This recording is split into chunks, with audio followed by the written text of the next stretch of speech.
So this month, for 12 months of challenges, I wanted to try to not focus solely on Pokemon and try to go and do like a how far can I rank up in a period of time challenge. And so I decided the first one I should do in that should be Apex Legends. The reason is because the game's about a year old now. It came out roughly a year ago, a little over, and I had a ton of fun with it when it came out. I love Battle Royale games. I think there's so much to them, and yes, I do think that there's this idea, and especially with Apex when it was still fresh, that you had to go and deal with people who were basically cheating and getting crazy numbers of kills and wins in short periods of time and kind of like shooting across the map. It was the same things that like PUBG was dealing with now, and how to go through all of it. And it's a game that I didn't play that much in like the later seasons, like 3 and 4, which is right now. I kind of jumped in the beginning of 4, and I felt that was a good time to come back in. And I felt that I had to relearn the characters a little bit and see how the new characters were with the new map of World's Edge as opposed to Kings Canyon, and just see how I ranked up in comparison to when I first started. And so when I first did ranked, I was Bronze 4, as these wonderful highlight reels that are going on right now go and show. And so I started out at Bronze 4, and I was like, okay, let's see how high I can go and get. Obviously, I'd want to get out of Bronze. That was the minimum goal, and I set myself a month for that. So, it should work, right? It shouldn't be that difficult to go and pick it back up, right? Yeah, that wouldn't hold up. Like, sure, I was going and getting points consistently because I might go and get a kill here or there, but there were plenty of times that it was just nothing, where I would get no points because my team would die super quickly. I would not get any sort of damage or kills or assists or anything that would actually be worth any points. And sure, eventually as I started to get back into it and ramping up into it and seeing how things were, that I was able to go and eventually go into like Bronze 3, and then go and be stuck there for a while and have to deal with a bunch of things with that. And then eventually I got back up and was able to get enough points, because roughly it was like 300 or so points you needed between each one. And so the grind was happening again, and it was going through again, and I was jumping back and forth. Do I want to be Gibraltar? Do I want to be Bangalore? I started mainly with Bangalore when I first played the game because I liked her kit and everything like that. And so I thought it was a lot of fun. And so then I was like, okay, I want to go and keep playing that. But I know that they've kind of really buffed Gibraltar and changed how he's played.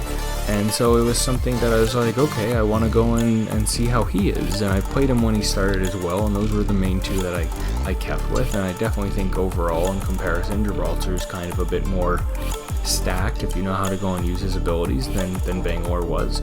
But it still was kind of jumping back and forth between it.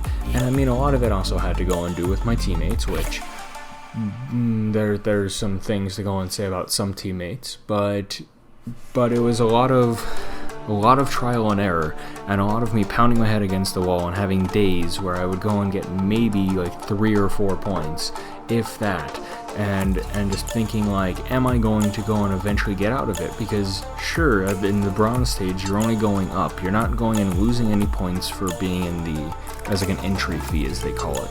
So just by playing a game, I don't go and lose anything, but that doesn't necessarily mean that I gained anything. And I think that is something that is super tough to go and do, and I had to go and deal with that. And eventually, just after grinding and many matches later, and eventually starting to, go and get things figured out, I was able to go and get up to Bronze 2 and get up to Bronze 1, and then there came like that giant hurdle of like Silver's right ahead. And as a horrible player as myself in this game, because again, only in Bronze but haven't played it that much, like, am I gonna go in and get into Silver? Because now I'm playing with people who are supposedly top of this group and that are gonna be a bit more difficult to go and beat, and is it something that I'm going to be able to go and do? Well, as all these wonderful videos are showing, it was a slow climb, it was annoying, and it took me pretty much the entire month, but I got into Silver 4. So, yay. The thing that I initially set as my, like, okay, I can at least do this, became really the end goal that I had by the end of the month, and that's just because of my own skill mixed with other people and mixed with just the madness that is Apex Legends. And it's not every game's going to be the same, not every loadout's going to go and be the same, and not because your teams aren't going to go and be the same unless you go and choose your teams. And so, sure, I got up to Silver. Great. And what does that mean for what's next? Probably nothing. I don't think I'm going to really be able to do that much after it, because there's the entry fee, and the first 2 games in Silver that I played, I got demolished and absolutely lost points, and pretty much almost went down back to Bronze immediately. So it kind of showed me what my place is, or at least what my current stance is in the game, and who knows, I might come back and say, okay, end of the year, another challenge is to go and really push myself inside Apex and see what I can really go and do. But I don't know. Right now I'm happy with being where I am, as low as it really is, but it just means I have a lot to go and work with it. So sure, I completed the base level of the challenge, but didn't really go above that. We'll see what the future holds for that whole idea.